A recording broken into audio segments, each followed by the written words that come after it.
One train ride home changes video game history forever. Let's take a look at the Nintendo Game Watch.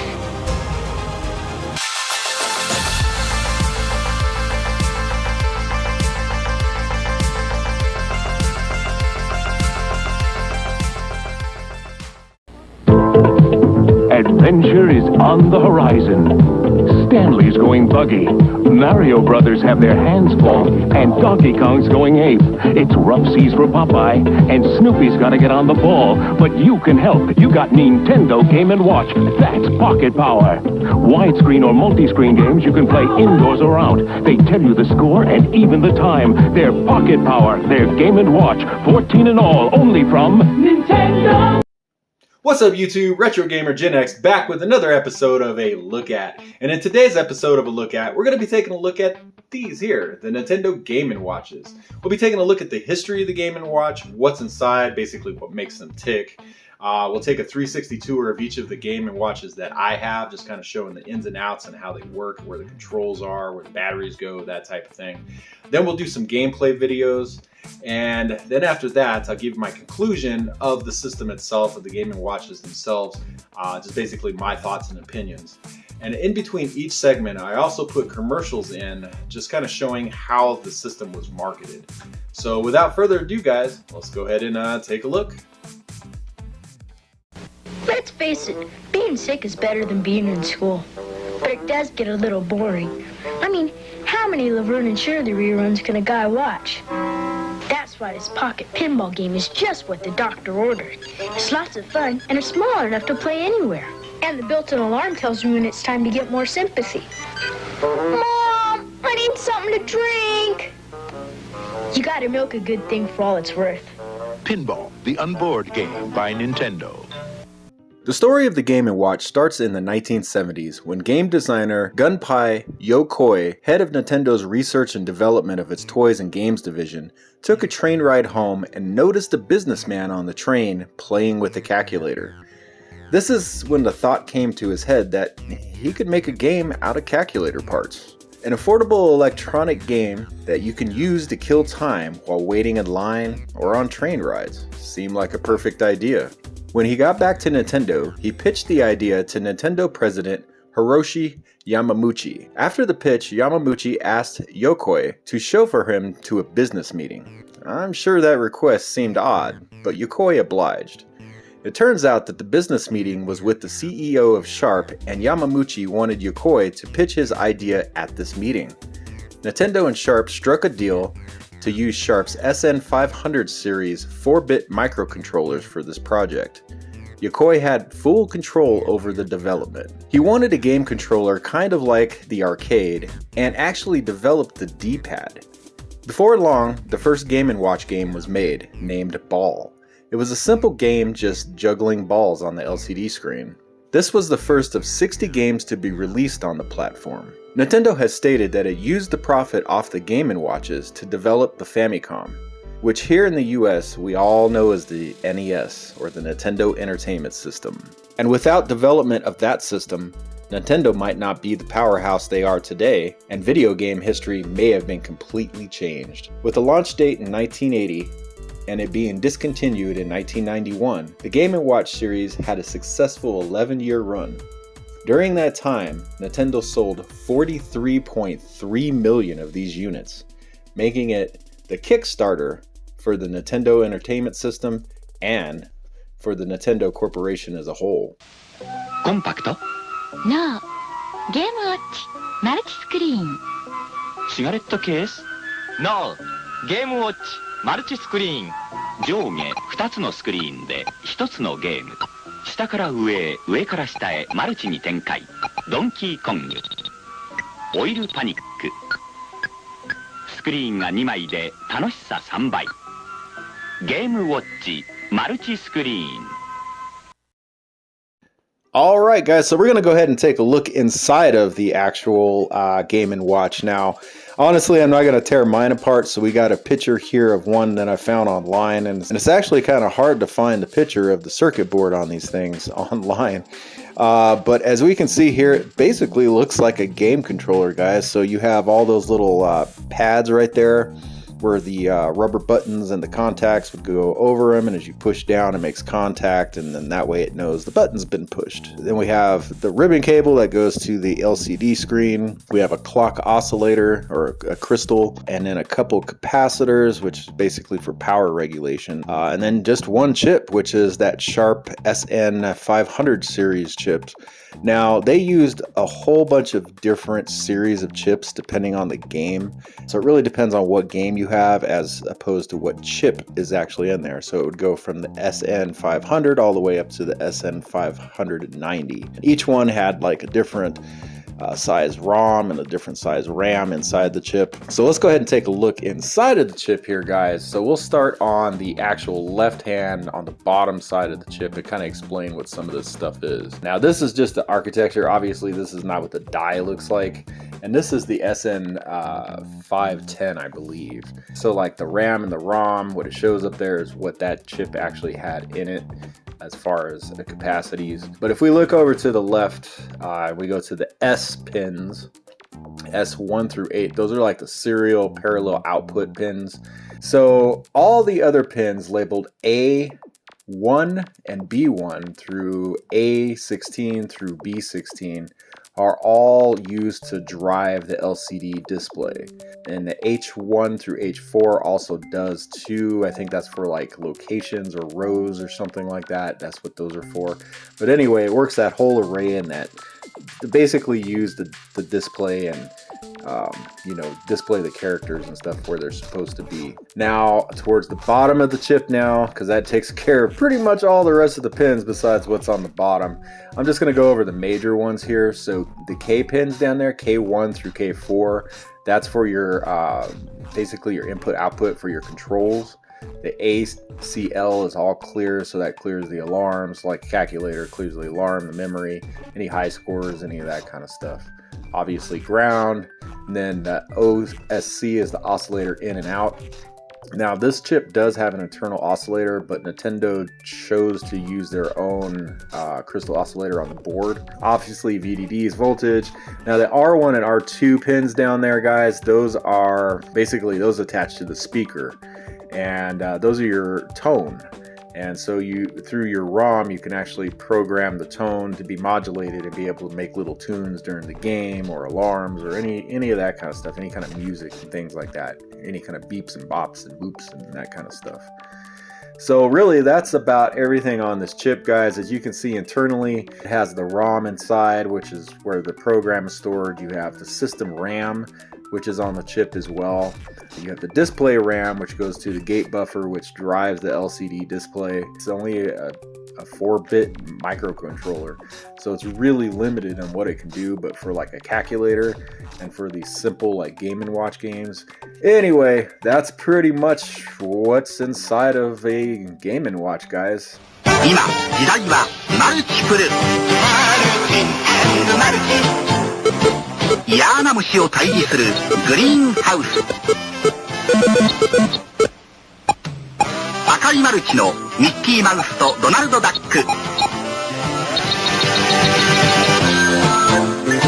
ドンキーコングオイルパニックとマルチプルにドッキングゲームウォッチマルチスクリーン4種類 Alright guys, so here is the Game & Watch. As you can see, it's a pretty simple little device. So you have like this D-pad thing here, you got one button. You have the alarm, time, and game. Now this is one of the few Game & Watches that don't have a game A and a game B because this is Super Mario Brothers. So basically this game you can actually defeat. It has the 8 worlds and all that kind of stuff, so you can actually defeat this game. So there's no game A or game B to make it more difficult or anything like that. So, you have your little LCD screen here, you have your buttons. In the back here, you have this little stand to where you can actually stand it up and use it as an alarm clock if you wanted, or a clock, that type of thing. Here is your battery door that holds your batteries in there. It takes two of them, two of the little button batteries. LR9s, I think it was. So there's that Game & Watch. Let me go ahead and show you guys another type of Game & Watch. Now this one is a little bit different. This one here, as you guys can see, is a tabletop, and it's actually branded Coleco. Now this Donkey Kong Jr. game, this was actually made by Nintendo. And let me see if I can get this a little taller here so you guys can see a little bit better. But this was made by Nintendo, and Coleco actually, I think they just bought the rights to make these, and they made the same exact thing. It's in the same cabinet, it's the same game and everything as Nintendo Junior Donkey Kong Tabletop Game & Watch. But this one is a little bit different. As you can see, it does still have the Game A and Game B because the difficulty level. So Game A is easier, Game B is harder. You have your time here. Set your alarm here. This is your all clear button, so that clears everything out of the memory, kind of like a calculator basically. Your controls, so you have your joystick and your button here. On the bottom, I'm actually missing the battery door here, but you put 2C batteries in there. And how this works, guys, it's a little different. If you can see on top here, it has this kind of translucent top here. So you would let the light go in through here, through like, you know, the sun or a light that you have shining down on this thing. And it actually would shine in here, and there's a mirror in there, as you can see. The actual screen is right below this thing. And so what it does is it shines down onto this mirror and projects onto the back here in a reversed image. And that's where you get your image at. So it's a little bit different of a concept than the regular Coleco tabletop that actually had, you know, the lit up LCD screens in there. So a little bit different concept, and that may be why they actually contracted this or got this from Nintendo to be released by Coleco. Somehow Coleco and Nintendo always had these deals with Donkey Kong games. I don't know what the deal was with them. But anyway, guys, let's go ahead and dive into some gameplay on these.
Oh.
ジャッジ、ボール、バーミン、ファイヤー、マイクロコンピューターを使ったゲームウォッチ。ゲームをしないときはデジタル式クォーツ時計です。